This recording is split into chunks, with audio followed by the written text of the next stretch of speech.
palabra, vamos a comer de ella, vamos a nutrirnos de ella, vamos a ser edificados de ella. Así que si usted trae un celular, póngalo en forma vibrador, y también a sus hijos pónganlos en forma vibrador o apáguelos, ¿no? Pero es tiempo de ir a la palabra y vamos a tener reverencia por ello. Señor, gracias te damos por tu palabra, gracias te damos por darnos tu palabra, gracias te damos porque podemos tener todo el consejo de Dios para recibir de ella instrucción y sabiduría. Somos tan necios, somos tan descuidados,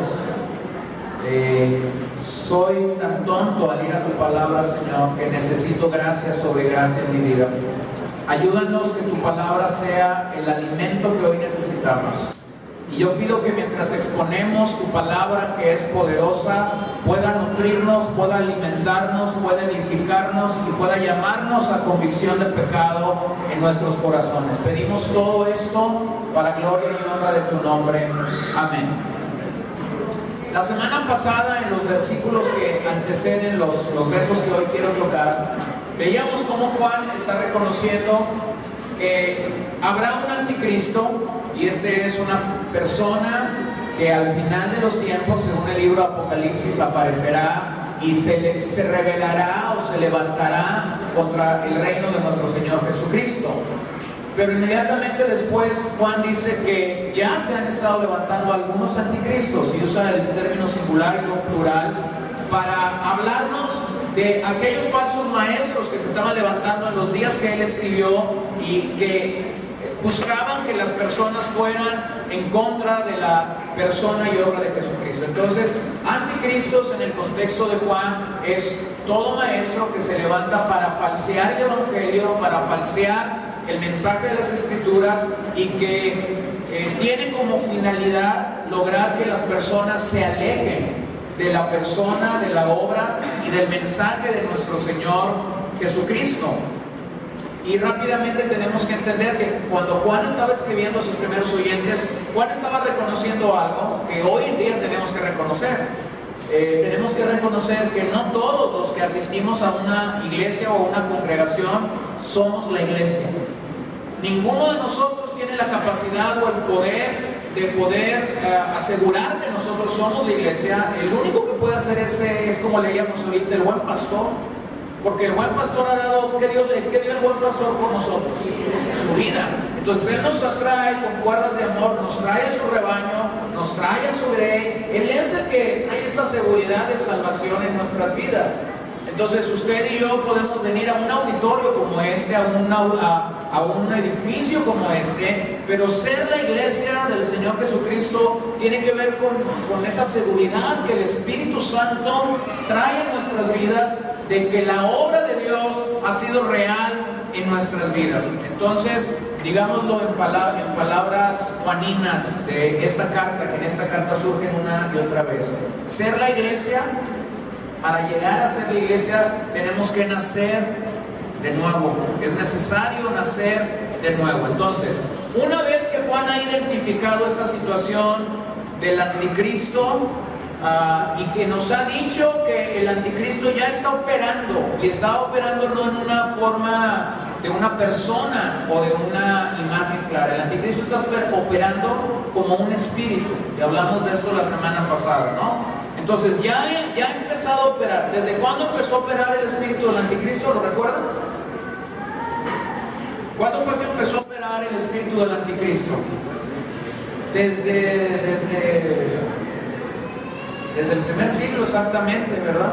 Desde que Jesús vino y entonces asciende, ahí comienza el anticristo a trabajar como un espíritu que seduce, como un espíritu que busca convencer, que busca hacer que nosotros erremos en el mensaje en el que hemos creído. Entonces, Juan lanza, una vez que ha reconocido que hay anticristos, que hay falsos maestros, Juan lanza el desafío que hoy quiero compartir contigo y que revisemos ahí en la escritura. Todo discípulo genuino, todo creyente que verdaderamente hemos creído en el Señor hace bien en meditar, y por eso queremos pasar esta sesión haciéndolo en cómo es que somos llamados a permanecer en el evangelio que una vez escuchamos.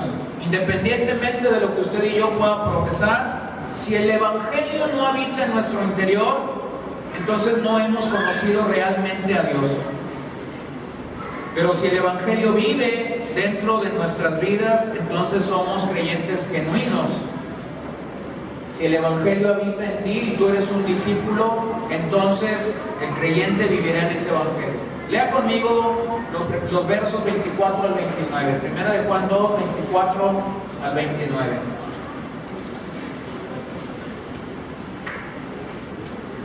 En cuanto a vosotros, que permanezca en vosotros lo que oísteis desde el principio.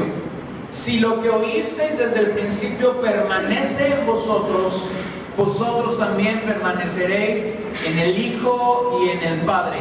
Y esta es la promesa que Él mismo nos hizo, la vida eterna. Os he escrito estas cosas respecto a los que están tratando de engañaros.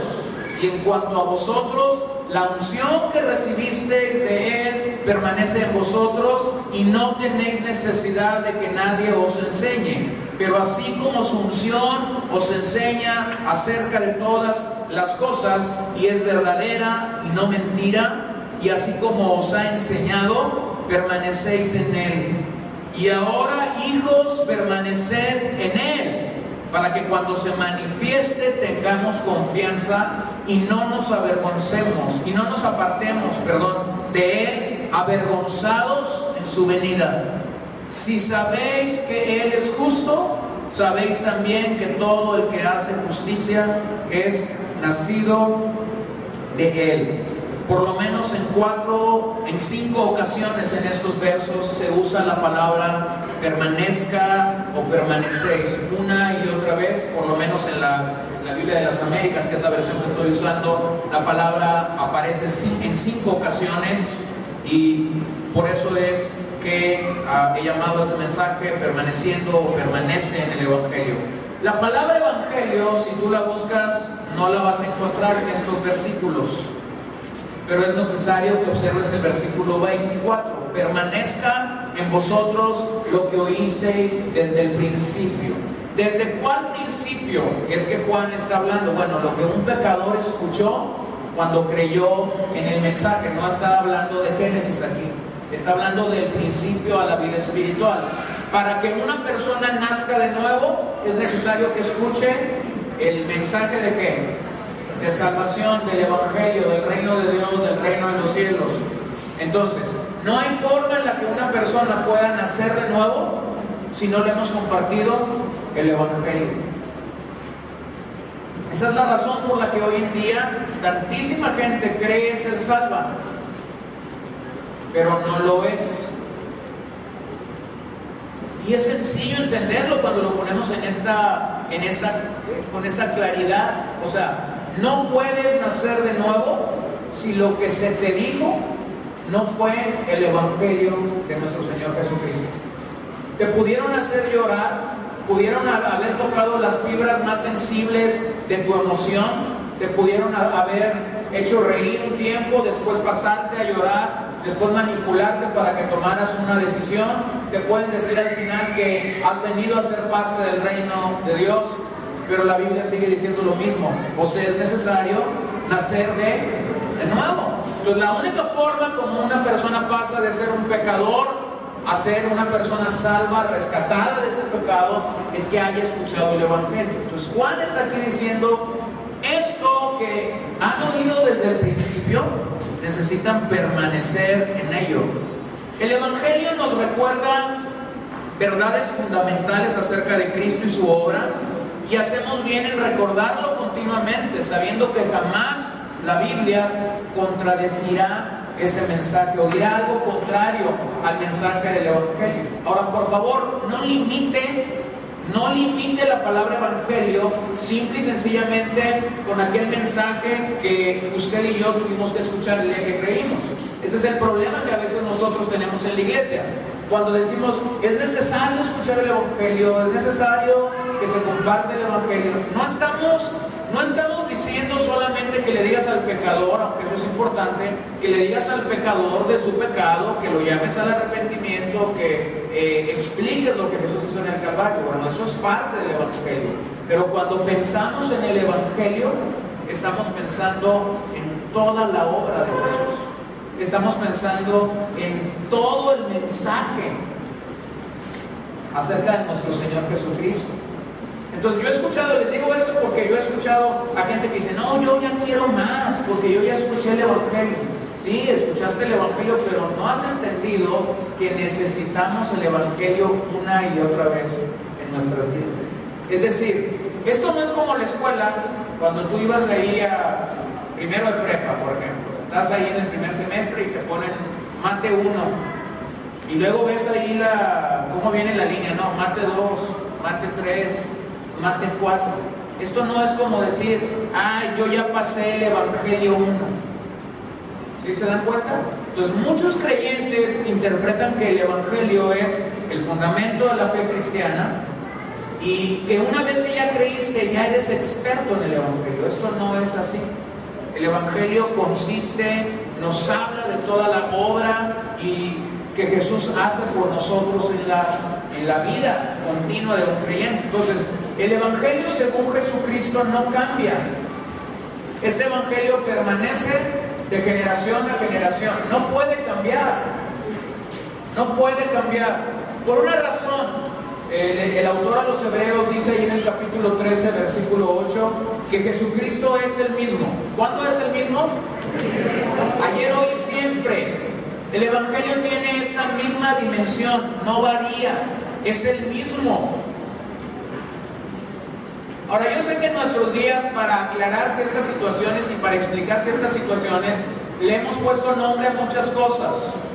Entonces yo he escuchado, por ejemplo, cuando se habla del movimiento de fe y prosperidad, yo he escuchado que algunos dicen el Evangelio de fe y prosperidad. Déjenme hacer una aclaración, eso no es Evangelio. Eso no lo podemos llamar Evangelio. Eso es una doctrina errada. ¿Sí? No es Evangelio. El Evangelio es único, es uno. El Señor lo estableció. Juan el Bautista hablaba de este Evangelio. Jesús dijo arrepentidos porque el reino de los cielos se ha acercado.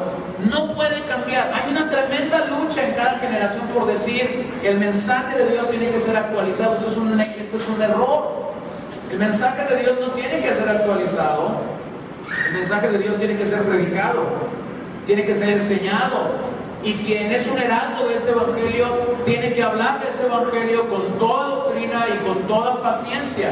Entonces en nuestros días hay una gama de gente diciendo tenemos que refrescar el Evangelio. No, esto es una tontería absoluta a la luz del Evangelio.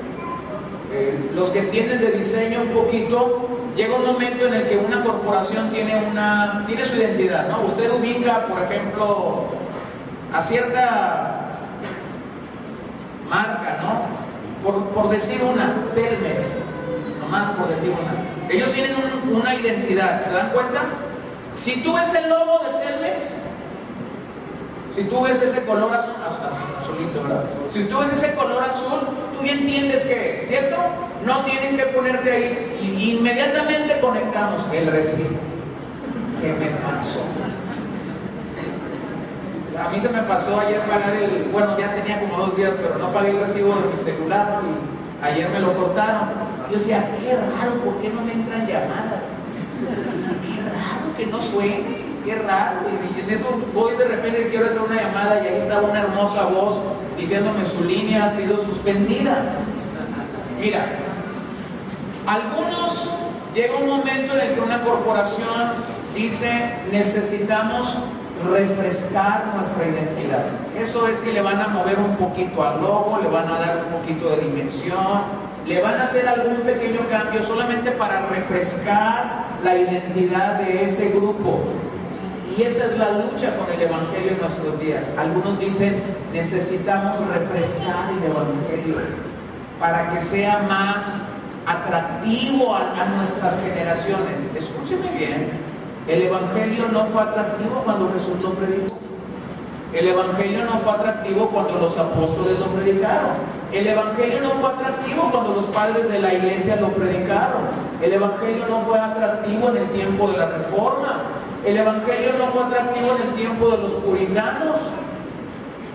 ¿Por qué es que osamos en creer que el Evangelio tiene que ser atractivo en nuestros días? Entonces tenemos un montón de gente en nuestros días haciendo 1001 malabares para refrescar el Evangelio. Cuando lees la Escritura te das cuenta que esto es un gran error. No somos llamados a refrescarlo, no somos llamados a renovarlos. Este pasaje que hemos leído esta mañana nos llama a qué hacer con el Evangelio, a permanecer en el Evangelio. Es decir, Dios no nos dice échame la mano, ¿sí? Dios no nos dice, oye, la marca no está vendiendo, échame una manita para refrescalo, renuévalo, ponlo en términos más joviales. No, Dios no nos... Hermanos, pues imagínense. ¿Ustedes se imaginan? Esto es querer ayudar a Dios. Y aunque a veces nuestra carne intenta y hace sus luchas, es imposible.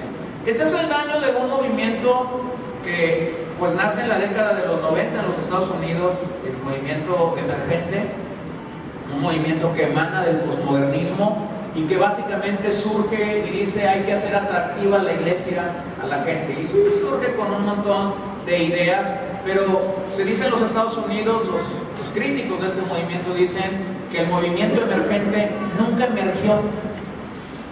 Es decir, tenía grandes postulados, tenía grandes propuestas, decían vamos a hacer atractiva la iglesia, vamos a lograr que masas vengan, vamos a lograr que muchos jóvenes vengan. Y de momento cuando todo esto comenzó a pasar, pues sí, fue un boom. Y lógicamente, como pasa en este país y en toda América Latina, lo que hacen los vecinos del norte se multiplica desde México hasta la Patagonia. Ahí va, caminando. Pero han pasado las décadas que ese movimiento emergente emergió en los Estados Unidos y hoy se sabe que fue un caos, una derrota total. Porque quitar o agregar al Evangelio de nuestro Señor Jesucristo algo es deformarlo. Ahora déjame te digo que puede pasar con un movimiento como el movimiento emergente. Puedes tener masas, pero serán por un instante. Serán por un momento. Tendrás mucha gente y de repente se irán, y de repente seguirán viniendo otra gente y después se irán. Yo conozco varias congregaciones que están en este rollo de la emergencia, varias. Y la nota que las distingue siempre es la misma. Hay un flujo de gente nueva pasando por ahí. Y bastante gente nueva que llega, aparentemente salva, camina por unos años, pero después se va. Y cuando se van decepcionados del Evangelio. Porque lo que ellos no logran entender es que lo que se les predicó no es el Evangelio. Entonces, el llamado de Juan en este pasaje es a que permanezcamos en el Evangelio. ¿Qué es el Evangelio? Déjenme le recuerdo. El Evangelio significa anunciar buenas nuevas o noticias, o buenas noticias. Eso sería la palabra como entendemos el Evangelio. Buenas nuevas, buenas noticias. ¿Cuáles son estas buenas nuevas y estas buenas noticias? Bueno, que el Hijo de Dios murió por nosotros para rescatarnos y para salvarnos. ¿Cierto? Pero para que esa buena noticia pueda ser introducida en tu corazón y en mi corazón, y si somos precisos para predicar el Evangelio, antes que esa buena noticia venga a tu vida, se nos tiene que dar una mala noticia. ¿Cuál crees que es la mala noticia que tenemos que comunicarle a una persona que está lejos de Dios? Que es un pecador.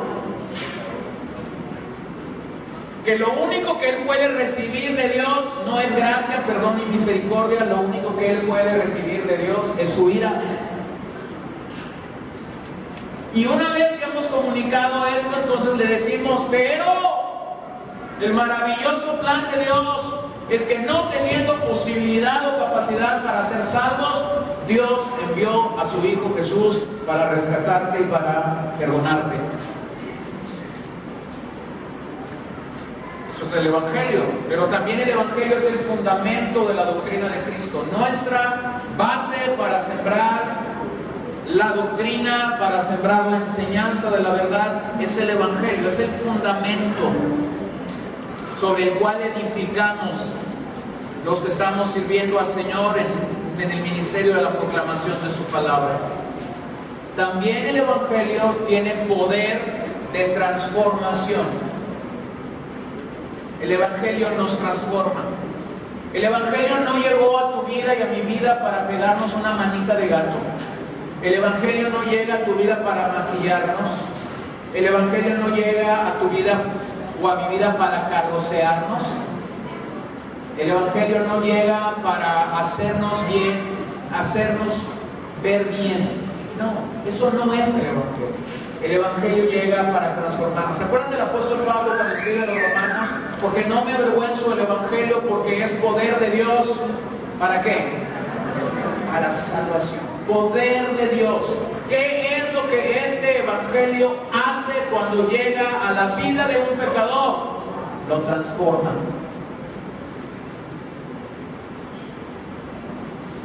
A veces la gente dice, oye, ¿qué estás haciendo? Te ves muy bien. Oh, decimos nosotros, si tú supieras. No, pero dime en serio, ¿qué estás haciendo? Oh, no, pues si tú supieras. No decimos. Mira, el Evangelio llega a nuestras vidas para transformarnos.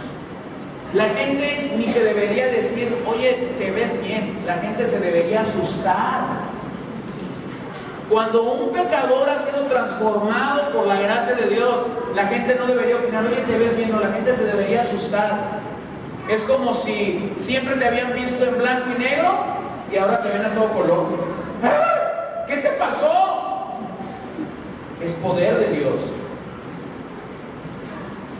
¿Se acuerdan de Saulo? Iba camino a Damasco, conocen la historia ahí en Hechos 9. Dios estaba tratando con Saulo a través de ese encuentro glorioso que tuvo con Jesús resucitado. Pero esa misma historia nos relata cómo Dios mismo estaba tratando con un hombre llamado Ananías en Damasco. ¿Se acuerdan de él? Y entonces Dios le dice, Ananías, es necesario que vayas, y le da todas las indicaciones y el nombre de la calle y todo lo que ocupaba. No había GPS, ¿no? Entonces le tenía que decir todo cómo hacerlo. Y dice, me es necesario que vayas y pongas tus manos. ¿Se acuerdan sobre quién? Sobre Saulo, le dice. ¿Y se acuerdan de Ananías? ¿Qué es lo primero que dice? Señores, se manda cristianos. No era el mataviejitas ni nada, no era el matacristiano, ¿no? Entonces le dice, me es necesario que vaya. Y Ananías lo hace, pero cuando se resistió, ¿verdad? Dice que cuando Ananías llega y lo ve ahí, me encanta cuando Ananías entra a ese lugar y le dice, hermano Saulo. Sí, porque él había sido transformado en ese encuentro. Yo no sé cómo se lo imaginaba. Yo no sé si él imaginaba que era un hombre poderoso, alto, no sé, pero llega, ¿verdad? Y Dios le tuvo que mostrar a Ananías cuánto le iba a ser necesario padecer a este hombre por causa del reino de Dios. Entonces el Evangelio, hermanos, es transformación, es el poder de Dios operando en la vida de una persona para llegar a la salvación. Hace unos meses Mike Richardson nos platicaba cómo es que él escuchó el Evangelio por primera vez y cómo fue que creyó. Estaba borracho. Cuando escuchó el mensaje del Evangelio estaba borracho y ahí Dios lo rescató. Entonces tú dices de repente, voy a ir a compartir el Evangelio y ves ahí a 2 o 3 borrachitos. No, a eso no les hablo porque no me van a entender. ¿Sabes qué es eso? Eso es limitar el poder del Evangelio. ¿No? Mi papá contaba una historia de otro pastor que decía, nunca dejes de predicarle a un borracho. Había sido la misma experiencia de este pastor. había escuchado el mensaje del Evangelio estando ebrio y Dios había tenido de él misericordia. Entonces el Evangelio es, ¿qué es? Poder de Dios. No lo dudes, es poder de Dios. Mira, este es el problema. El Evangelio no se trata del mensajero. El Evangelio se trata del mensaje que comunicamos. Porque si el Evangelio se tratara del mensajero, muchos estaríamos descalificados para proclamar el Evangelio. Pero se trata del mensaje, del contenido del Evangelio. Ahora, ¿qué envuelve ese Evangelio?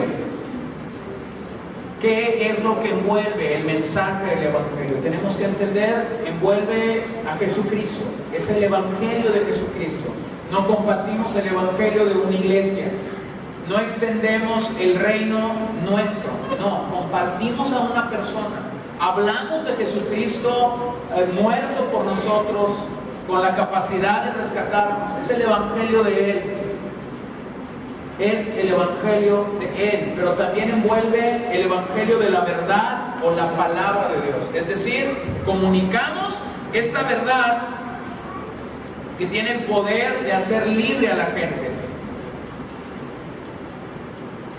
¿Se ha dado cuenta que a veces le compartimos el Evangelio a alguien? Sabemos cuál es su problema porque nos lo han dicho, sabemos cuál es su problema porque los frutos son obvios, pero a veces somos tan cuidadosos que decimos, le voy a dar la vuelta a todo el problema y al menos que él lo quiera sacar, le entro. Pero yo voy a andar ahí por afuerita nada más.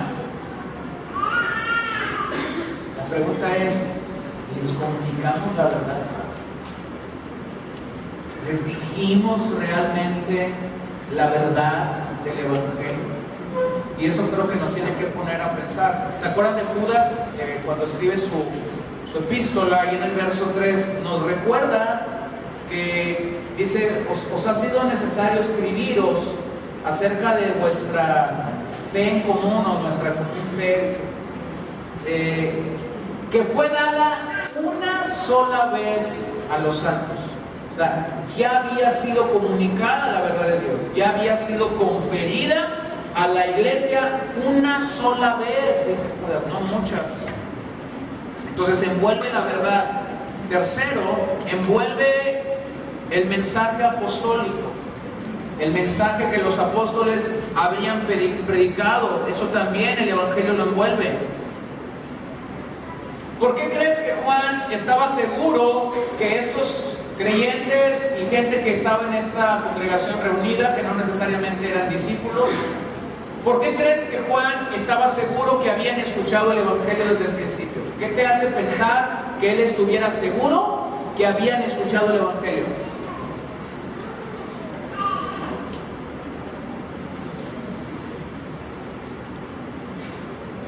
¿Qué hicieron los primeros apóstoles? Bueno, los primeros y los únicos, vamos a aclarar. ¿Qué hicieron los apóstoles una vez que Jesús asciende? ¿Qué predicaron? El Evangelio. Entonces dice Juan, ustedes lo han escuchado desde el principio. Esto significa que a muchos de ellos Juan les había compartido el Evangelio literalmente, como dice un amigo por ahí que trae la palabra literal para todo. Literalmente Juan les había compartido el Evangelio y por eso Juan podía estar seguro, han escuchado este mensaje desde el principio. Es decir, esto es como el sello que está poniendo Juan en ellos, diciendo, yo mismo les compartí el Evangelio, por eso estoy seguro que desde el principio ustedes lo han escuchado. Miren lo que Pablo dijo cuando da testimonio del Evangelio en 1 Corintios 15 del 1 al 4. Ahora os hago saber, hermanos, el Evangelio que os prediqué, el cual también recibisteis, en el cual también estáis firmes, por el cual también sois salvos si retenéis la palabra que os prediqué, a no ser que hayáis creído en vano. Porque yo os entregué en primer lugar lo mismo que recibí. No lo cambió. La dice Pablo, yo lo recibí tal como lo recibí, así lo compartí con ustedes, que Cristo murió por nuestros pecados conforme a las Escrituras, que fue sepultado y que resucitó al tercer día conforme a las Escrituras. Observen la fidelidad del apóstol Pablo al mensaje que había recibido. No lo falseó, no lo maquilló, no lo diluyó, no le agregó nada. También el Evangelio incluye salvación, el Evangelio de la salvación. Predicamos este Evangelio, compartimos este Evangelio porque anhelamos, deseamos que más gente pueda ser salva. Nosotros no podemos obligar a nadie a ser salvo. No podemos ni debemos manipular a nadie para sacarles un sí. Pero debe arder ese anhelo y ese deseo de poder predicar, de poder promulgar, de poder proclamar este mensaje de salvación. Este mensaje de salvación. ¿Se acuerdan de estos personajes que venden cosas así en la calle? Jarabes milagrosos, ungüentos milagrosos, cintos y calcetines. ¿Se acuerdan de esos? ¿Se acuerdan cómo los llamamos? Merolitos. Hablan hasta por los codos. Están ahí vendiendo y levantan el codo y ya ellos se callaron, pero los codos siguen hablando ahí. Son re buenos para vender, ¿verdad? Bueno, una vez estábamos, nos invitaron no sé a dónde, pero pues, lógicamente la invitación tenía su propósito, ¿verdad? Y entonces vino uno y era re bueno para eso de las ventas. Era un merolico. Y era así como muy pujante, como muy... Yo le dije a mi papá, diríamos en nuestro albur, este es un predicador pentecostal. Levantó las manos, brincó, corrió, y cuando dijo quién quería comprar, nadie. Detrás de él vino otro. Toda pulcritud, toda seriedad, toda la experiencia, y empezó a razonar por qué es que la gente tenía que comprar. Entonces yo le digo a mi papá, esta es la otra ala del cristiano que representa a los predicadores conservadores, serios, expositivos, y entonces logró que 3 personas compraran ahí el asunto. La verdad es, te digo eso en el Evangelio, tenemos muchos merolinos. Hay mucha gente que piensa que va a convencer a un pecador para ser salvo mientras más palabras le digan. Y si una vez escuché a uno de esos y cuando ya vio que no lograba hacer clic con el que quería que fuera salvo, le dice ya no tuvo más que decir, tienes más salidas que un cerco viejo. Yo me sacudo los pies y se me va a sacudir los pies. ¡Oh! Miren, hermanos, el evangelio que predicamos es un evangelio que salva, que rescata al pecador. Si no puedes creer eso, si no puedes proclamar con esa pasión ese mensaje que hemos recibido, pues hay que examinarnos. Pero lo que no podemos hacer es manipular a nadie. Miren lo que dice Tito capítulo 2, verso 11 al 14. Porque la gracia de Dios se ha manifestado, trayendo salvación a todos los hombres, enseñándoos que negando la impiedad y los deseos mundanos, vivamos en este mundo sobria, justa y piadosamente, aguardando la esperanza bienaventurada y la manifestación de la gloria de nuestro gran Dios y Salvador, Cristo Jesús. Nosotros tenemos que predicar la salvación. La salvación. Al que cree, ¿se acuerdan de Pablo? Al que cree, primeramente al judío, les dijo ya a los romanos, pero también al griego. Entonces nosotros tenemos que predicar a la gente la salvación. En esto consiste el mensaje, verso 14, quien se dio a sí mismo por nosotros para redimirnos de toda iniquidad y purificar para sí un pueblo para posesión suya, celoso de buenas obras. ¿Quién purifica a ese pueblo? Dios mismo. No lo purificas tú con tus palabras, no los purifico yo, los mareamos.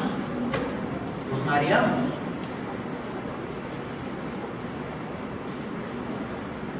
¿Lo han mareado alguna vez? Y sí. En frente hay gente que le ponen el play y no sabes dónde ponerle la pausa. Ya te acabaste el teclado, ¿verdad? Habla. Hermanos, así somos a veces con los pecadores. Los queremos convencer, pero lo quieres convencer con tus palabras, con tu conocimiento. Los quieres convencer con tu vocabulario, con tu verba florida de teología y de doctrina, hermanos. Dejemos que Dios haga su obra, que el Espíritu Santo los convenza de su pecado. Nuestro compromiso, eso es lo que quiero decir, es con el Evangelio que hemos recibido y no con los resultados que podemos lograr cuando predicamos ese Evangelio. Esto ha perdido a mucha gente y lo ha llevado a una carrera equivocada.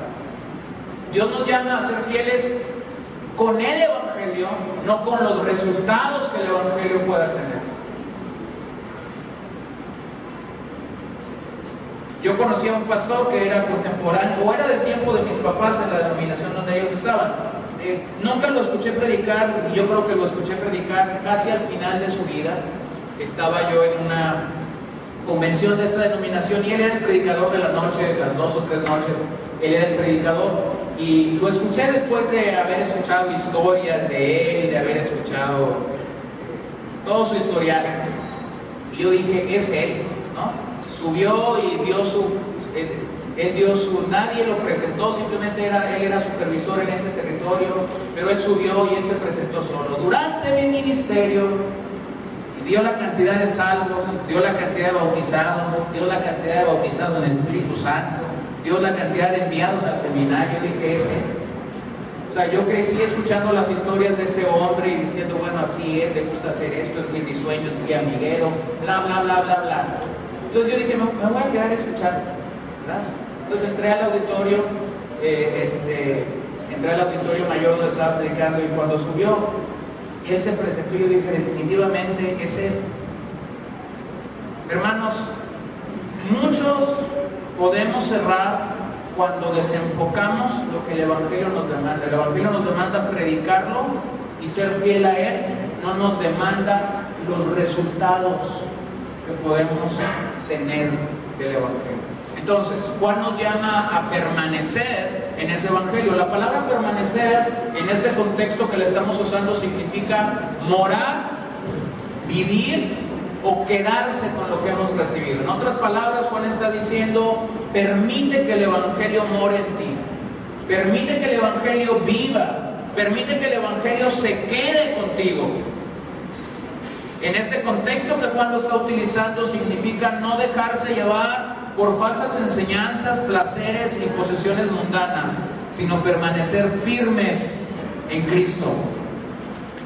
Las ocasiones que Juan utiliza la expresión permanecer en ese capítulo y subsecuentemente en la carta, se refiere a preservar o a perseverar, más bien dicho, perseverar en la fe de la salvación.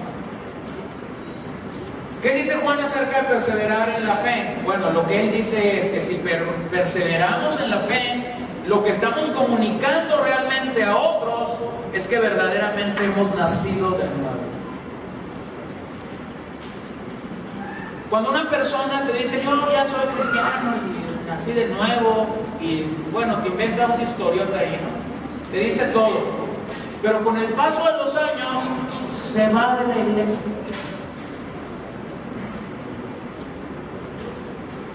Bueno, algunos le pueden poner mucho nombre a eso.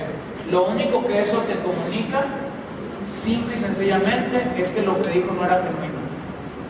Porque el que es nacido de nuevo, según lo que dice Juan aquí, ¿qué hace? Permanece en la fe. Permanece en la fe. Por eso les decía hace no sé si el domingo pasado o el anterior, ¿no? Que hay mucha gente que dice, somos, sí, pero no se trata de decir somos.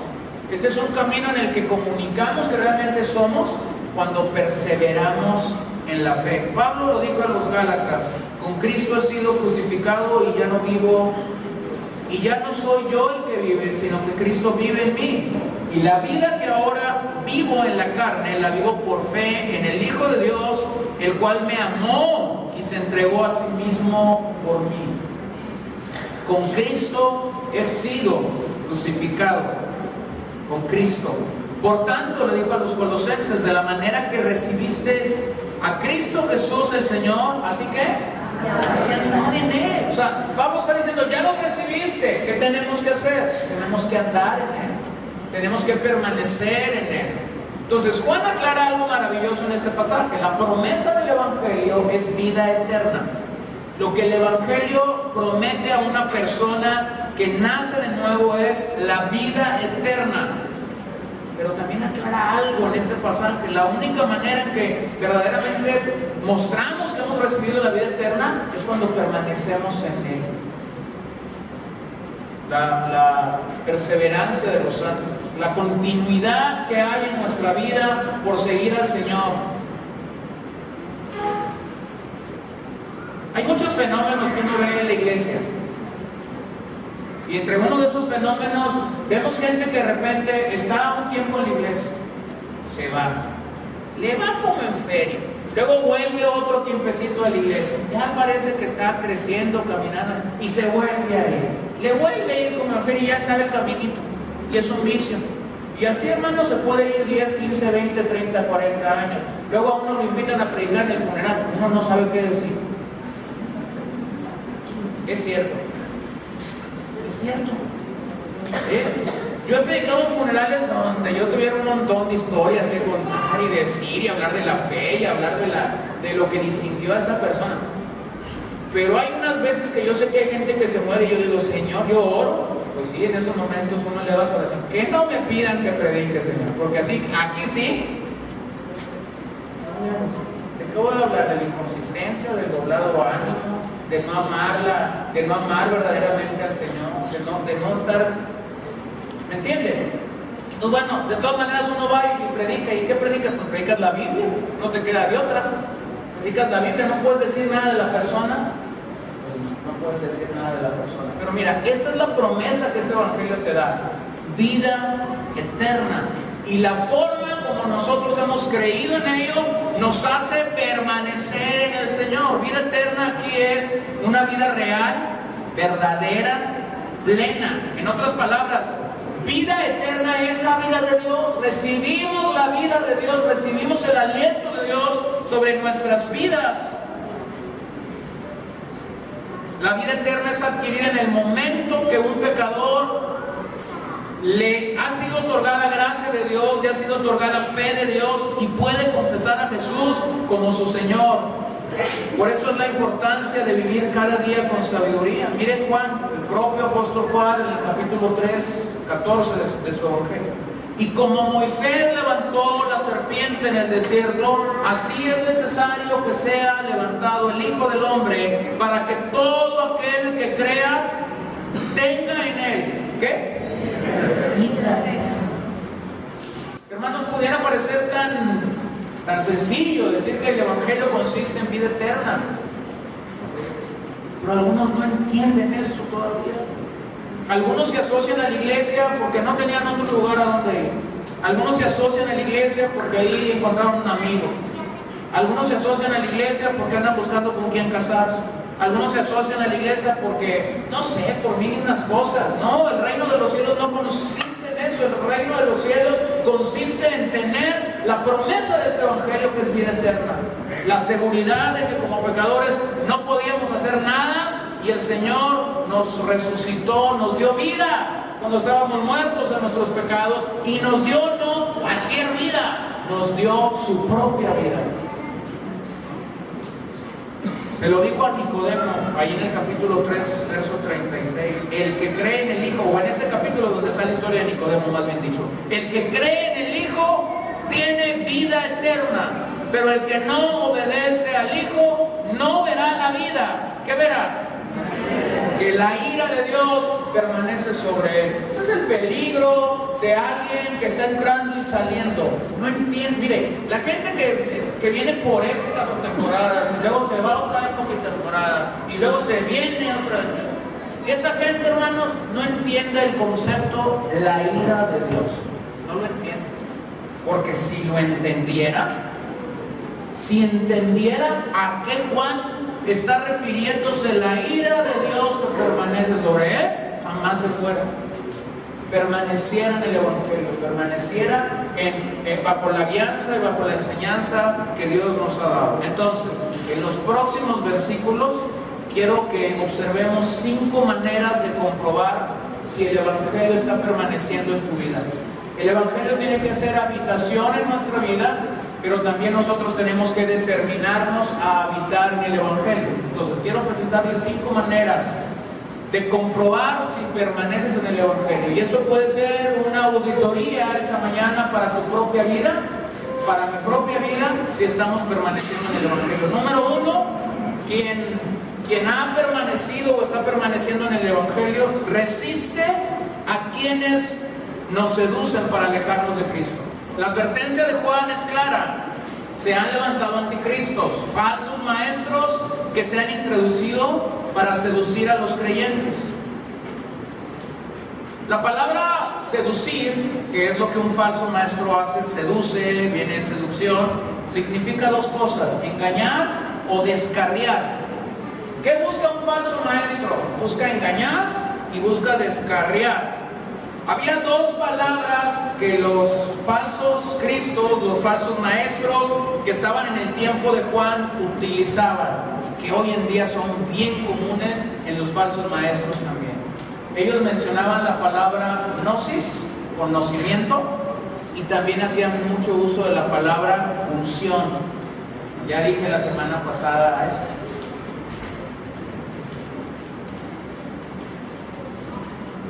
¿Cuántas veces es ungido el cristiano?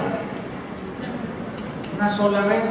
Hasta una niñita que viene a la congregación me dijo, le digo a sus papás el otro día, estaba predicando, hoy lo que dicen es eso, no necesitamos ser ungidos muchas veces. ¿Cuántas veces? Una sola vez. Hoy se reparte unción de todo tipo.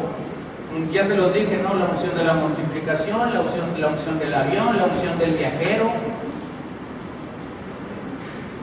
la unción de generar líderes, la unción de engendrar números. Se reparten unciones de todo tipo en la esfera cristiana. Y este pasaje nuevamente nos vuelve a asegurar lo mismo: no necesitamos. Esta era la idea de los falsos maestros, hablar de un conocimiento y de una unción que los creyentes necesitaban. Esto era lo que los hacía presentarse como líderes de otro nivel, ser los iluminados de aquel día. Pero ¿saben qué? Lo peor es que hoy muchos siguen creyendo esa mentira. Alguien me dijo de un falso maestro, y me habló de una enseñanza y hasta me mandó la liga. Y nomás soporté 2 minutos de escucharlo, porque ese falso maestro se introdujo y dijo que había niveles, en la unción había niveles, y eso parecía más un multinivel que predicar a Cristo. Es que hay niveles y necesitamos reconocer los niveles de la unción. No hay niveles. Jesús dijo que el Espíritu Santo nos ha sido dado, ¿sin qué? Sin medida. No hay niveles. La iglesia no es un multinivel, no es Herbalife o Life de Mary Kay, cualquiera de estas cosas. No, eso no es la iglesia. Aquí no hay niveles. Aquí no hay cristianos de primera, segunda y tercera. O eres cristiano o no eres cristiano. ¿Se acuerdan de el burro, la bala, cuál era que había de primera, de segunda? Y ahí fue como pagaras el boleto que ibas, ¿no? No, hermanos, no. Aquí Jesús pagó el boleto por nosotros y ni hay VIP, ni hay piocitos, ni hay mejorcitos. Todos pasamos por el mismo lugar. Necesitamos ser lavados por la sangre de Cristo, atraídos por el buen pastor para ser salvos. Entonces hoy muchos creen esta mentira, que sí hay niveles y que sí hay iluminación y que sí hay todo esto, ¿no? Y algunos buscan cada cosa, que el agua, que el aceite, que el otro.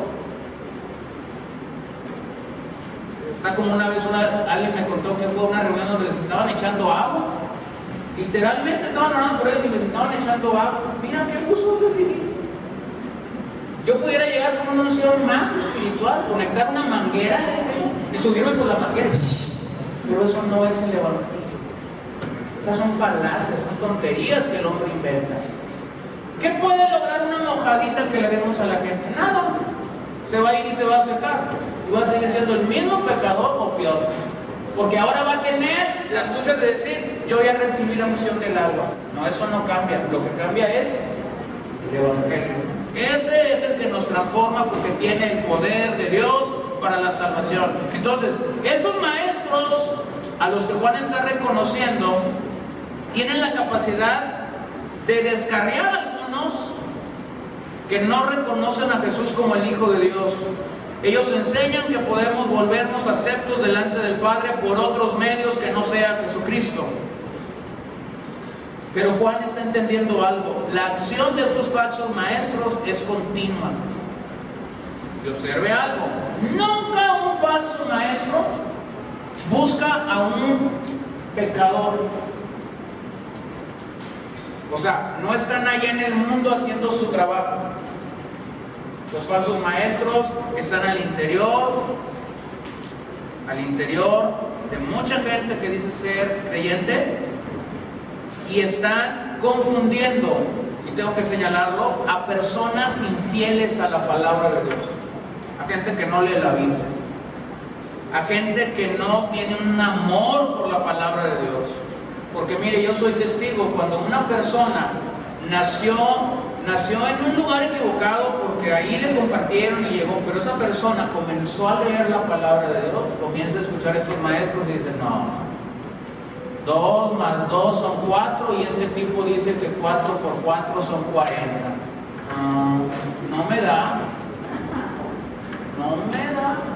Y vuelves a escuchar el otro domingo y te vino y te contó una de vaqueros y tú dices, mejor me fuera, dice la gente, haberme quedado en mi casa y leído la Biblia. Y no te comienza a cuadrar. ¿Por qué?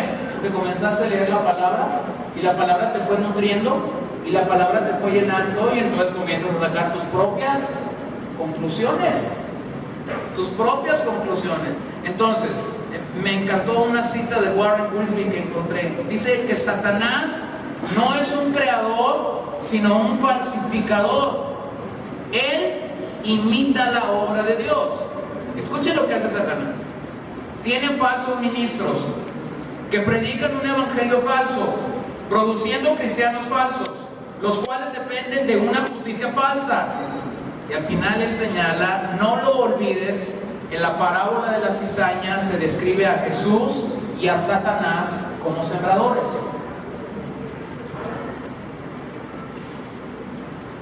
Donde Cristo planta lo que es verdadero, siempre tendremos a Satanás plantando lo que es falso. Por eso los creyentes debemos de estar atentos para no ser presas del maligno. Si aún un ángel dice, viene y les comparte otro evangelio del que ya han recibido, téngale, ¿por qué dice? Por anatema. ¿Qué es anatema? Ahí en ese concepto de los Gálatas es alguien destinado para la destrucción. En una generación como la que enfrentamos, de tanta falsa enseñanza, de tantos falsos profetas, de tantos falsos maestros, de tantos falsos cristos, nosotros no es que estamos deseando el mal de nadie, pero si él está predicando un evangelio diferente, él es un anatema. Es decir, es una persona que desde ya está destinada por Dios para la destrucción. Si no se arrepiente, dígame a dónde va un falso maestro, ¿al cielo o al infierno? Al infierno. Qué bueno que lo sabe. Es un anatema, está destinado a la destrucción. Entonces miren, Pablo escribió, me encanta ahí en la segunda carta de los Corintios, capítulo 4, escribió un pasaje poderosísimo en su vida, pero voy a tomar solo un verso. Pero tenemos este tesoro en vasos de barro, para que la extraordinaria grandeza del poder sea de Dios y no de nosotros. Tenemos este tesoro. El evangelio es un tesoro, hermano. Y dice Pablo, ¿lo tenemos en qué? En vasos de barro. Pues bien, pareciera ser que en algunos círculos hoy tenemos vasos de oro y un tesoro de barro. Porque se eleva a la persona, pero se minimiza a Cristo.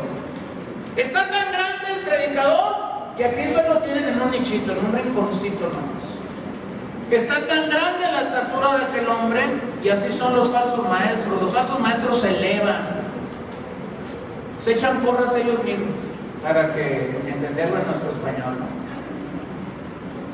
La charla entre un falso maestro y otro falso maestro es, no, es una iglesia impresionante, tienes un ministerio poderosísimo, El Señor te va a llevar a las naciones. Y el otro tiene que venir y si a este le dijo 1000, el otro le dice 3000. Y ahí se echan porras el uno al otro. Y tú dices, bueno, ¿Cristo dónde está? No, pues Cristo no está ahí, tan sencillo. Tan sencillo como eso. Pablo está diciendo, tenemos este tesoro en vasos de barro. La elevación del hombre distingue, lo único que distingue es algo antropocéntrico, no cristocéntrico. Y si Cristo no es el centro del Evangelio, entonces tú tienes palabrería. Tú eres un merolingo, pero no eres un heraldo del Evangelio. La directriz del Señor es la preeminencia de su mensaje, jamás del mensajero. Jamás del mensajero. Predicamos a Cristo, dice Pablo, y a este crucificado. Ahí 1 Corintios 1. Y esto era una locura. Sin embargo, Pablo lo entendía. Predicamos este tesoro que tenemos y nosotros somos esos barros, esos vasos de barro, no de oro. Entonces, número uno, si tú permaneces en el Evangelio, cuando alguien te quiere seducir, es más, Pablo usa otra palabra, cuando le escribe a los Gálatas les dice, ¿quién nos fascinó? ¿Quién nos fascinó? Para dejar de creer lo que habían escuchado. La palabra griega ahí es ¿quién los hechizó?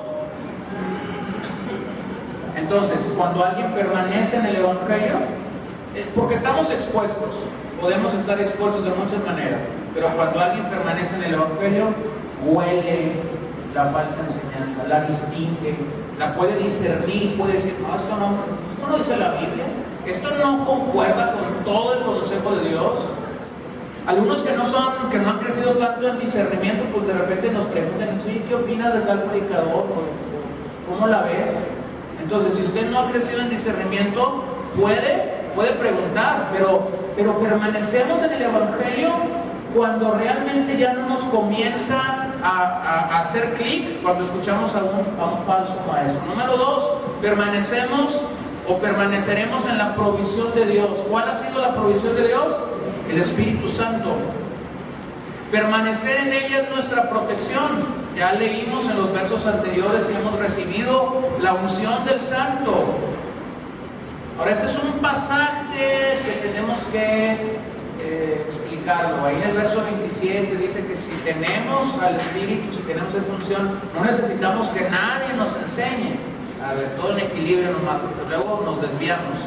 Esta no es una licencia para no someternos al ministerio de la enseñanza. Sí, porque alguno pudiera decir, no, pues si no necesito que nadie me enseñe, me quedo en mi casa, yo leo la Biblia, me junto con 2 o 3 que me quieran escuchar, y todo bien, y todos creciendo espiritualmente. No, eso no es una licencia para no someternos al ministerio de la enseñanza. Porque si eso fuera una licencia para no someternos al ministerio de la enseñanza, entonces explíquenme por qué el Espíritu Santo dio el don de la enseñanza. Explíquenme por qué Efesios 4 habla del ministerio del maestro. Explíqueme por qué Pablo le dijo a Timoteo que tenía que predicar la palabra de Dios con toda paciencia y con toda doctrina. No se refiere a eso. No se refiere a eso. Cuando Dios ha llamado a hombres genuinos e idóneos para esta encomienda, y usted puede leer las características de un anciano, tiene que saber enseñar. ¿Se da cuenta? La diferencia entre un anciano y un diácono.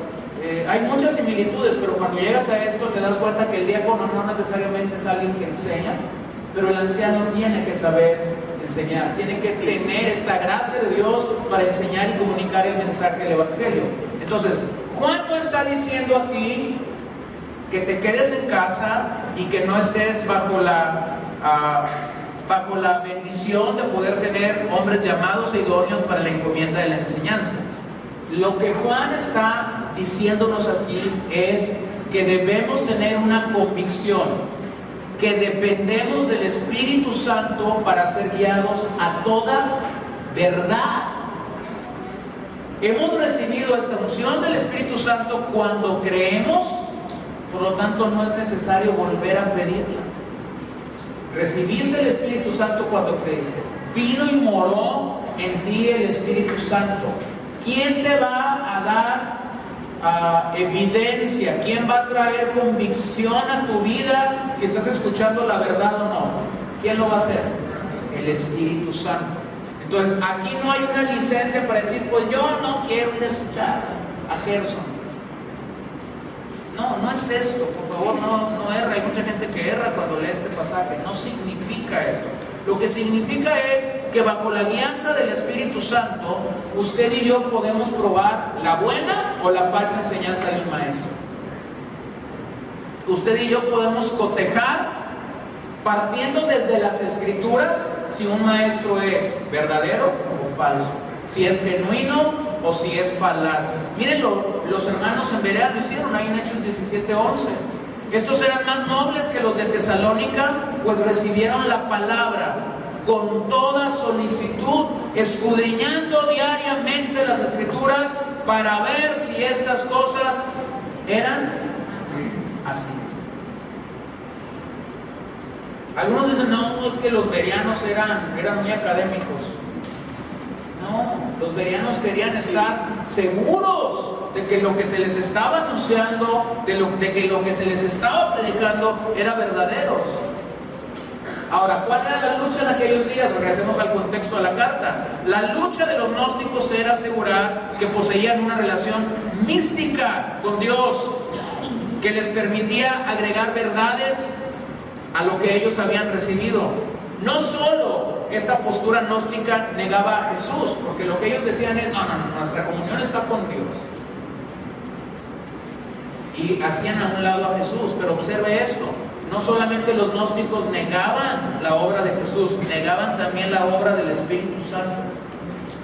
Porque el Espíritu Santo se nos fue dado como maestro,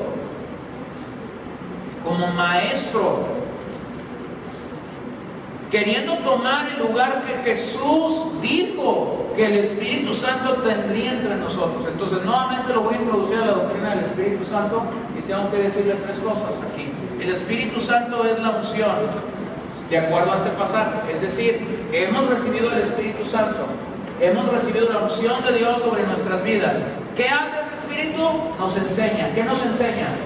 Toda la verdad. Pero también este Espíritu nos sella, según el Nuevo Testamento. Es decir, nos asegura y nos garantiza que vivimos en Cristo. Esta es la obra del Espíritu Santo en el contexto de este pasaje. Recibimos unción. No solamente recibimos aceite, no, recibimos el contenido total. Él nos enseña toda la verdad y Él nos garantiza y asegura que estamos viviendo en Cristo. Romanos 8, 16 y 17. El Espíritu mismo da testimonio a nuestro espíritu de que somos hijos de Dios. Y si hijos, también herederos, herederos de Dios y coherederos con Cristo, si en verdad padecemos con Él, a fin de que también seamos glorificados. ¿Qué hace el Espíritu según Pablo a los romanos? Da testimonio a nuestro espíritu. Nos da testimonio, nos asegura, nos garantiza que hemos venido a ser hijos de Dios. Y luego ahí en la primera carta de Juan 5:6, este es el que vino mediante agua y sangre, Jesucristo, no solo con agua, sino con agua y sangre. Y el Espíritu es el que da testimonio, porque el Espíritu es la verdad. Él da testimonio. ¿De qué da testimonio? De la verdad. Entonces, si yo entiendo este principio, reconoceremos que una vez que se nos ha dado el Espíritu Santo, los falsos maestros no nos seducirán con nuevas verdades y revelaciones profundas. ¿Sabes cuál es el sello de los falsos maestros? Yo traigo un mensaje muy fresco, no lo escuches. Si es fresco, no es el Evangelio. Yo traigo una revelación y es la revelación final, no les creas. Hebreos 1:1 nos asegura que la última y final revelación de Dios es la persona y obra de Jesucristo. Pues entonces yo también tengo un evangelio bien fresco, les pongo aquí el aire a 18 grados, entonces están así. Pero no se trata de eso. Hemos creído el Evangelio y tenemos que permanecer en él. Y nosotros nos guardamos de todas estas falsedades cuando reconocemos que el Espíritu Santo nos guía a toda verdad. Entonces, los maestros falsos se especializan en ciertas verdades y revelaciones. Esa es la otra peculiaridad de un falso maestro. Yo soy un experto en este mensaje. Y lo que esto te comunica es que descuidan así el mensaje completo de la Biblia. Pero el Espíritu Santo nos lleva a conocer todo lo que sale de la boca de Dios, todo su consejo y toda la Escritura, no una partecita. Por eso me encanta predicar expositivamente, porque cuando uno predica capítulo a capítulo, libro a libro, capítulo a capítulo, verso tras verso, uno se asegura de que estamos considerando todo lo que sale de la boca de Dios, estamos considerando todo el consejo de Dios y estamos considerando toda la Escritura de Dios. Pero bueno, pues algunos dicen que el mensaje expositivo no vende en nuestros días, no es popular, porque hay que refrescar el mensaje, hay que ponerle títulos atractivos a la gente, ¿no? Hay que, desde el título, dicen algunos que están en el marketing cristiano, desde el título que los predicadores expositivos le venden a la gente, no venden sus mensajes. Que el Señor los bendiga. Número 3, verso 28. Vas a permanecer en Cristo. Cuando el Evangelio está en tu vida verdaderamente, lo que Juan comunica es: vamos a permanecer en Cristo. Nuevamente la palabra es morar, habitar, continuar, quedarte, descansar en Cristo.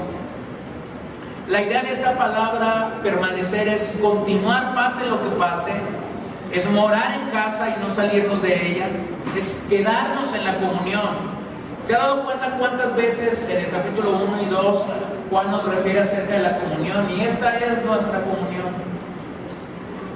Antes de ser nuestra comunión con la iglesia, lo decía al principio del capítulo 1, nuestra comunión es con el Padre y con el Hijo. La misma idea que Juan tenía cuando escribió Juan capítulo 15 y habló de la vid y los pámpanos. Nosotros somos los pámpanos, pero Él es la vid. Estamos unidos a esa vid, tenemos la vida de esa vid. Pero permanecer en este versículo no es una sugerencia. Permanecer en este versículo es un imperativo. Es decir, no indica algo pasivo, sino que permanecer indica una tarea dinámica y activa en la que nosotros como creyentes tenemos que estar. Y cuando tú piensas, ¿cómo es que un creyente en el Nuevo Testamento puede permanecer en Cristo? Pues hay muchas cosas que el Nuevo Testamento te dice acerca de esto. Déjenme recordarles solamente algunos. Un creyente que permanece en Cristo es aquel que confiesa que Jesucristo es el Hijo de Dios. Es aquel que camina y tiene comunión con ese Cristo que lo salvó. Es aquel que camina en una confesión abierta con Dios Padre. Es aquel que permanece en la palabra de Dios y conoce la verdad. Es aquel que permite que la palabra de Dios viva en su vida. Es aquel que experimenta la presencia viva y el testimonio de su Espíritu. Es aquel que tiene el poder de Dios para vivir como se debe vivir. Aquel creyente que permanece en Cristo vive en amor, en unidad y en comunión con otros. Da frutos, continúa en la comunión de la iglesia, tiene una entrega activa a obedecer los mandamientos de Dios, hace la voluntad de Dios, experimenta la presencia y la unción del Espíritu Santo. Juan está hablando de esto y está diciendo: somos llamados a permanecer en Cristo. La cuarta forma en la que puedes asegurarte que el Evangelio está habitando en ti y tú estás habitando en el Evangelio es que tendremos confianza y no nos avergonzaremos del regreso de Cristo, según el verso 28. El regreso de Cristo, hermanos, tiene que tener un efecto purificador en nosotros. Saber que Cristo volverá por nosotros nos tiene que mantener con una expectación en la cual tú y yo nos estamos purificando, en la cual tú y yo estamos buscando integridad, santidad, día tras día, momento tras momento en la vida, y estamos buscando ser como el Padre anhela que sus hijos sean. Este propósito es que podamos tener confianza y no sentir vergüenza, como dice Juan aquí, cuando Cristo regrese. Porque hay que afirmar dos cosas: Jesucristo regresará. Algunos de nuestros días no creen que va a regresar. Y se suben con la Biblia a predicar y él dice que Jesús no va a regresar. Esta doctrina que circula el reino de Dios aquí y ahora, ellos dicen no va a regresar. Hace unos años atrás yo les platicaba, ¿no? Murió este apóstol famosísimo ahí en las Bahamas en su avión. Misteriosamente nadie entiende todavía cómo fue que se accidentó. Pero este hombre que escribía mucho sobre motivación personal era uno de los grandes maestros del reino de Dios aquí y ahora. Y él afirmaba, Cristo no va a regresar. No, Cristo sí va a regresar porque la Biblia lo dice. El Espíritu Santo nos da testimonio de que va a regresar. Que no sepamos cuándo va a regresar, eso es otra historia. Pero de que regresa, regresa. Y es maravilloso poder estar seguro de lo que Juan está diciendo aquí, Jesucristo regresará. Ahora, este evento de su regreso, como siempre lo digo, a uno les produce gran gozo y a otros los pone a temblar. Entonces, si eres de los que tiemblas, pues vale más hacer cuentas claras con el Señor, porque como no sabemos el día ni la hora, tenemos que estar listos. Miren lo que Mateo 16:27 dice, porque el Hijo del Hombre ha de venir en la gloria de su Padre con sus ángeles, y entonces recompensará a cada uno según su conducta. Según su conducta. Ahora, la tarea de todo creyente es estar preparado para el regreso de Cristo. ¿Qué tenemos que hacer tú y yo, entre tanto que la promesa de Dios de regresar se retarda? ¿Qué tenemos que hacer? Nos tenemos que preparar, nos tenemos que embellecer para Él como su novia, ataviar para Él. Y la única manera de estar preparados es estar viviendo como Él lo demanda. ¿Qué dice Juan aquí? Dice que habrá dos tipos de personas en este acontecimiento. Los que tengan regocijo y gozo porque han vivido para Cristo, pero los que se sienten avergonzados, culpados, desgraciados y han dado un paso atrás para caminar fielmente delante del Señor. ¿Recuerdas las parábolas? Bastantes parábolas señalan la misma situación sucediendo en el reino de Dios. Aquellas personas que aparentemente seguían al Señor, pero que en el momento final, cuando el Señor regrese, serán separados. ¿Se acuerdan? El trigo y la cizaña. Al momento final, el trigo para acá, la cizaña para acá. Porque nosotros visualmente nos podemos equivocar a quién llamamos trigo, pero el Señor no. Él sabe quién es quién. Entonces, esto pudiera avergonzar a aquellos que en algún momento creyeron ser parte y no lo fueron. Hechos 10:42, y nos mandó a predicar al pueblo y testificar con toda solemnidad que este Jesús es el que Dios ha designado. ¿Cómo qué?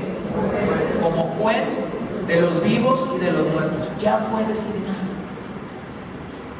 Hechos 17:31, porque Él ha establecido un día en el cual juzgará al mundo en justicia, por medio de un hombre a quien ha designado, habiendo presentado pruebas a todos los hombres al resucitarle de entre los muertos.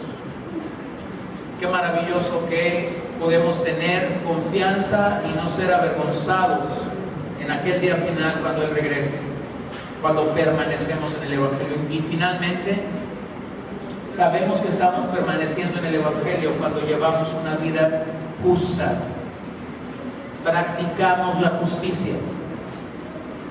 Esta es la prueba final en este pasaje de que nosotros estamos viviendo una vida con fruto, es decir, como Cristo vivió entre nosotros. ¿Qué distingue a un hombre o una mujer piadosa o justa? Bueno, la distingue que tiene una vida de acción y no solo de palabras.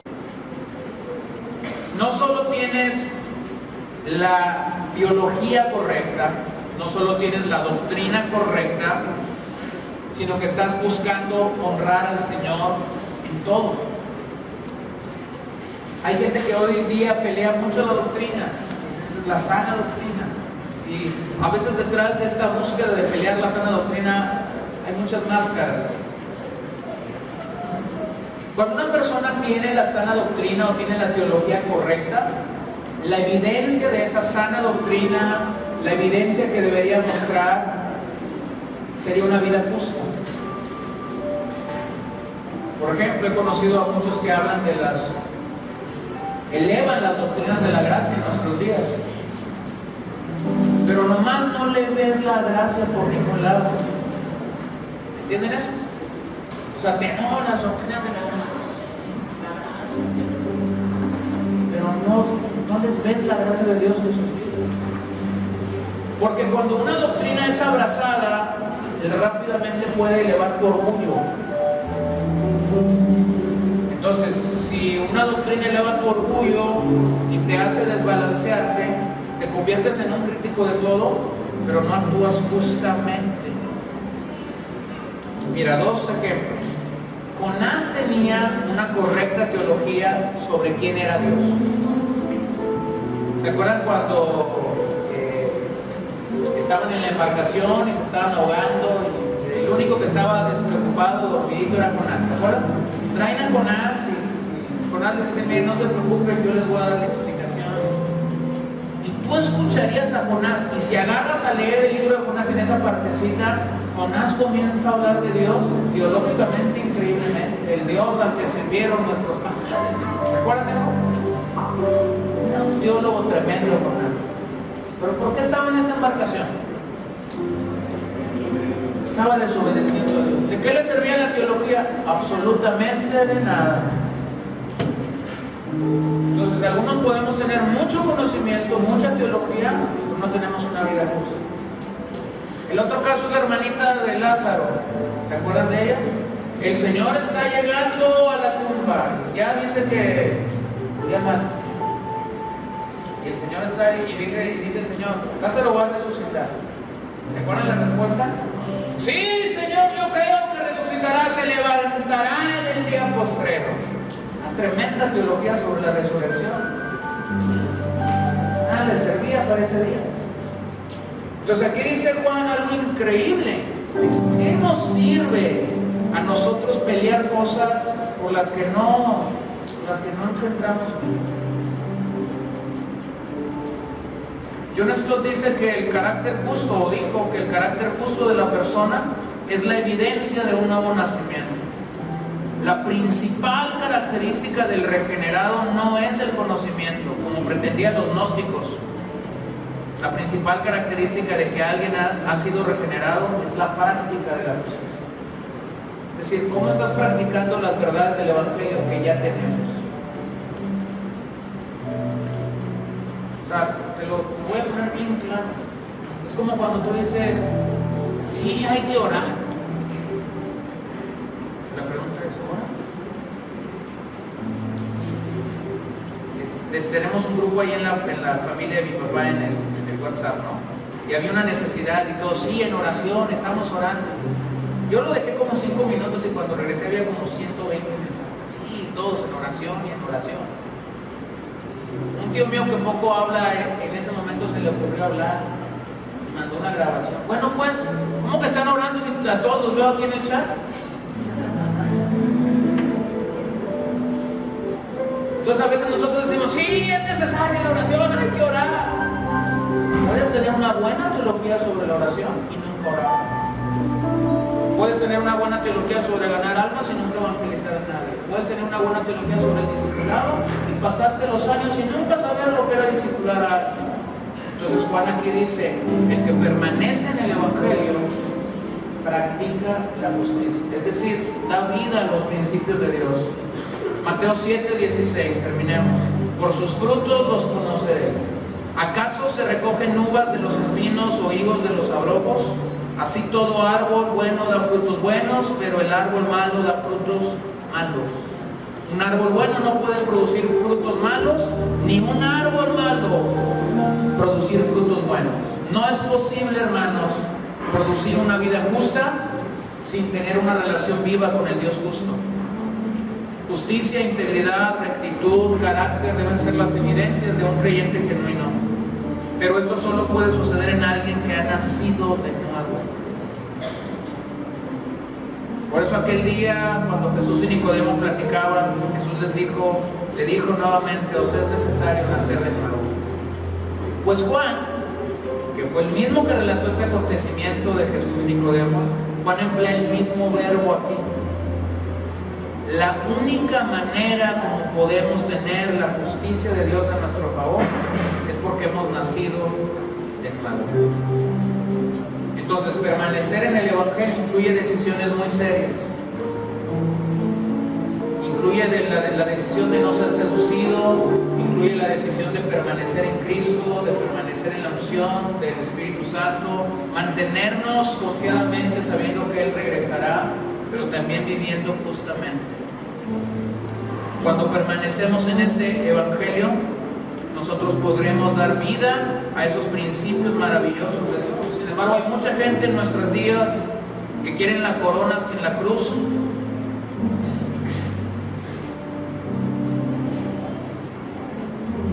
Quieren la corona de oro sin la corona de espinas. Quieren la gloria del Hijo de Dios sin sus padecimientos. Quieren la resurrección sin la muerte. Quieren los privilegios de los hijos de Dios sin las responsabilidades. Quieren el poder del Hijo sin una vida de oración. Quieren todo del Señor sin dar nada a cambio. No, a esta gente hay que reevangelizarlos. Volverles a comunicar el Evangelio genuino y bendito de Dios, porque lo que han oído no es Evangelio. Al llenarnos del Señor, nosotros permitimos que el Evangelio habite de una manera total en nosotros. Y ese Evangelio nos provee de la promesa de vida eterna. Y esa promesa nos da seguridad. Y el Espíritu Santo salvaguarda este Evangelio. Entonces terminemos. ¿De qué manera tú estás valorando esa promesa de vida eterna en tu vida? ¿Cómo estás viviendo? La palabra de Dios nos protege externamente y su Santo Espíritu nos da un testimonio interno para guardarnos del error. ¿Cómo logramos entonces estar de pie ante tanto ataque como en los días de Juan y en los nuestros? Dejemos que la palabra de Dios permanezca en nosotros. Y nosotros tenemos que permanecer en su palabra. No hay otra. Puestos de pie esta tarde, vamos a orar. Y vamos a dar gracias a Dios por este Evangelio que llegó a nuestras vidas. Señor, nos liberaste cuando estábamos muertos en nuestros delitos y en nuestros pecados. Nos diste vida, nos resucitaste juntamente con Cristo.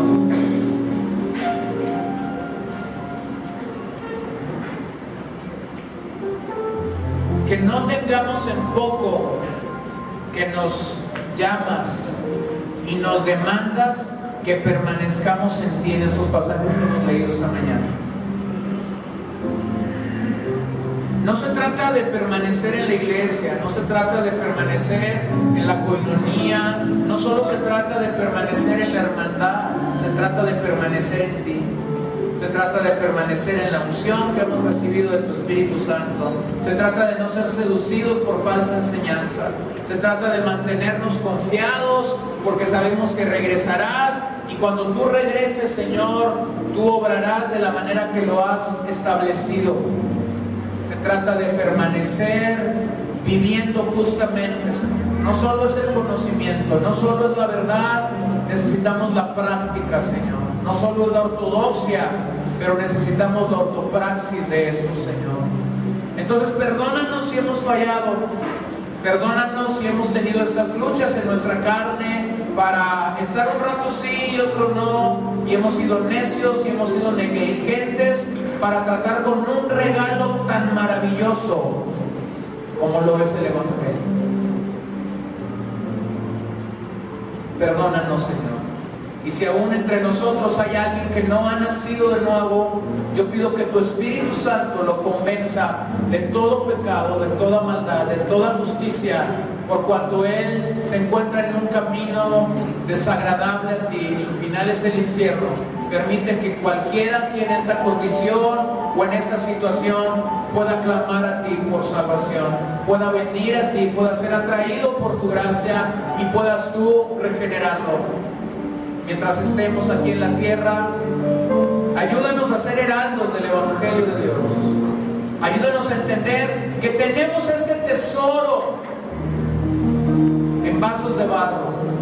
Jamás vasos de oro con un tesoro de barro. Jamás, jamás. Tu Evangelio es ese tesoro de gran precio, de gran valor. Es como esa perla de gran estima, de gran precio. Y nosotros, Señor, hacemos bien en venir humillados delante de ti, en venir rendidos delante de ti y reconocer lo que San Pablo dijera: es el poder de Dios para la salvación. Es el poder de Dios para la salvación. Dele gracias a Dios un momentito, terminemos dando gracias a Dios. Y allí donde tú estás, Señor, qué maravilloso es saber que un día me ungiste. Qué maravilloso saber que no tengo que ser sorprendido por unciones van y unciones vienen en nuestros días, Señor. Pero el único que permanece es tu Santo Espíritu. Él es por siempre, Él es eterno. Señor, y gracias porque podemos saber que tenemos a tu Espíritu Santo. Se nos ha dado y esta es la garantía en nuestras vidas. Él da testimonio de ti en nuestro corazón. Él da testimonio de la verdad en nuestras vidas. Te adoramos. Te adoramos, Señor, y te damos tantas gracias.